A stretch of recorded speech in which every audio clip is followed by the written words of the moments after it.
Hi, this is Steve, N4LQ. Here I have a couple of ICOM IC-7300s, and my goal here today is to demonstrate how they can be used in tandem and how we can accomplish diversity reception and how we can use it as a full-time second receiver to work DX. I have two entirely separate antennas installed. They are at right angles, and one is hooked to one transceiver, the other one to the other directly. And we have a connecting cable going between the remote output jacks on the back of each radio. That cable is a simple single conductor shielded cable, and on the end is a 1/8 inch mono plug. And what we've done is cut the cable in the middle and run each side to a single pole, single throw off-on switch. So we can simply break that connection between the two radios when we want to. So to set these up, it's very simple to operate one radio as the remote for the other and vice versa. Simply go to Menu, Set, Connectors, CIV, and go to your CIV transceive and make sure that is turned on. Now that's the facility for linking the two radios, and then there's an address. These come default at 00H. So do both radios like that, and then plug your cable in between the two, and you'll immediately see that they work in tandem. So when I tune this one, as you can see, the other one tunes also. And vice versa, if I tune this one, you can see how the other one tunes. And if I flip the switch and turn that feature off, then I can tune each one of these independently. Flip the switch, and we're back to them tuning in tandem. So let's say I hear a DX station calling CQ, and he's operating split. He's calling CQDX up one or up whatever. So we can see we're on the same frequency here.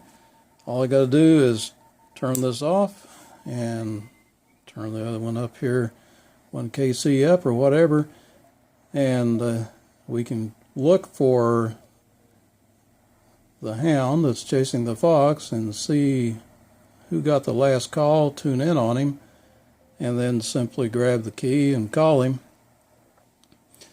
And then when he comes back to us and works us, we turn our remote connector back on, and we're back in action again. So that's probably the easiest system of operating split with a full-time second receiver that you'll ever see. The other way to do it, if you want to, would be to use your RIT, and you can turn your RIT on here, and we'll use this rig for the transmitter, and turn on your little delta here, TX. You see that come on, and then you can tune one of them up however far you want. See, this is like 2 kCs, and you can go all the way across the band if you want to.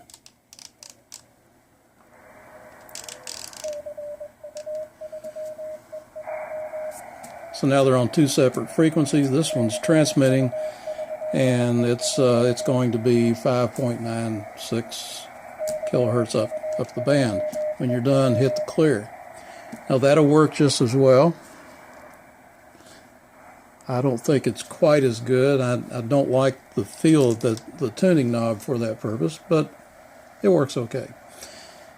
As to what works and what doesn't in the remote mode like this, your menu stuff is all independent of each other, even when they are linked. Preamp, notch, noise blanker, noise reduction, all that stuff is separate. They're not linked.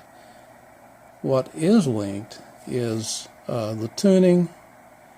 If you try to use split, you'll find it doesn't work like you think because they both tune at the same time. Unfortunately, try to use BFO B and they both switch, so that's not a whole lot of help. Your twin passband tuning, that's independent, but your filters are linked. So if I choose this one to be 500 hertz, then this one will be too. And you may not like that for your searching for your calling stations on DX, but then again, let's go back. When you turn it off and tune, then you can set that one for narrow for your DX station that you're listening to, so you don't get any QRM, and you can leave this one over here broad, the one that you transmit with and listen for the hound. You leave that wide open so you can hear people and tune around. Then when you're done, just switch it back, and as soon as you move one of the knobs, they link back together. But notice that your filters didn't switch back, which is kind of interesting. So now if I switch, so now they're in sync again. So you have to actually activate them before they decide to follow each other. And of course, all your waterfall stuff, your spectrum, and all that is independent, as well as your volume and your RF gain and so forth. So diversity reception is absolutely beautiful. You can hear the signal fade in one speaker and come in on the other. Let's see, here's a guy.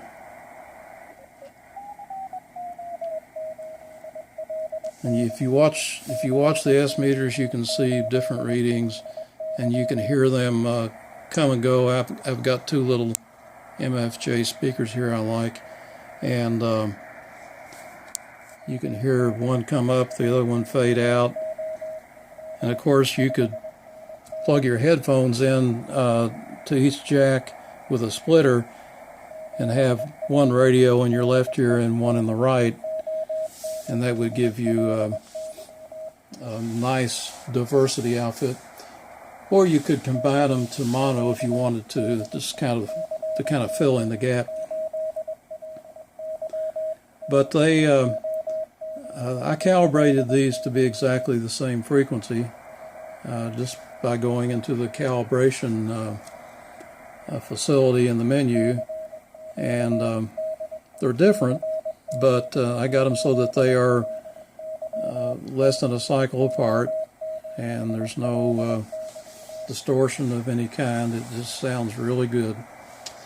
It's not what you'd call phase locked to each synthesizer like the K3S is, but I don't really see much need for that. It's doing the job, and to me it sounds better. So this system works good for two separate antennas. If you wanted to use one antenna for both radios, then you're going to have some external hardware, and you probably will anyway, because you don't want to hit the second receiver with all the signal from the first one, from your other antenna. So you need some protection on the front end, and DX Engineering sells what they call a receiver guard, and also Array Solutions sells one. The receiver guard is the RG5000 series, and they're anywhere from $75 to $85. There's two models to choose from. One's HD, the other one isn't, so I don't know what HD is, high definition. Anyway, definitely put that on the one that you're going to be using as the receiver, and not transmitting from. Of course, you can't transmit through one of those things.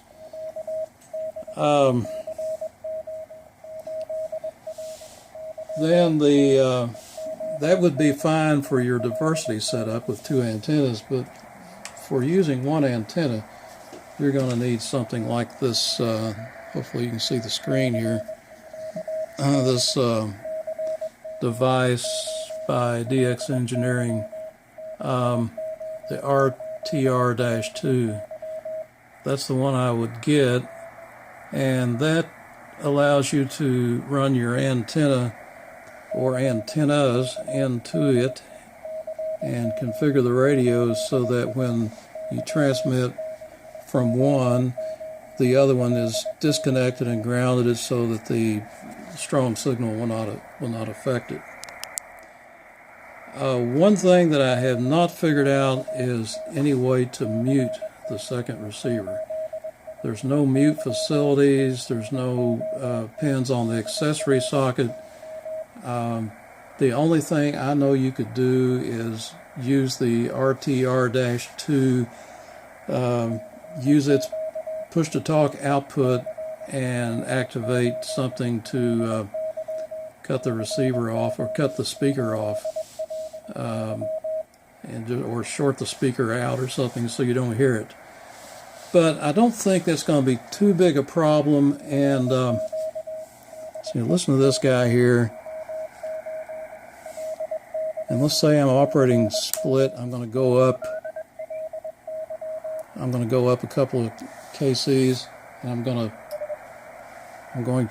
let me put this in transmit mode. Now you can, there's my side tone, and you can see my strong signal down here, but the recovery time is pretty quick. I've got it set on medium AGC with a lot of power. Of course, right now my power is just less than a watt. But with the receiver guard on the front end there on this one, hopefully that wouldn't be any problem. It may even block the receiver. There may not even be any audio. I don't know exactly what's going to happen, but I think it's going to be fine. And that way you would you have a very quick recovery time, full break-in. Of course, would the speed of the recovery of this receiver would determine how quick your break-in is, at least partially. And you could switch to fast AGC, and that would make the recovery time as short as you want it. So that's pretty much an overview of how this is working, and I will also say that you can do this with a lot of different ICOM rigs and their receivers. You could actually have an IC-718 that would cost you, $600, and use that for the receiver.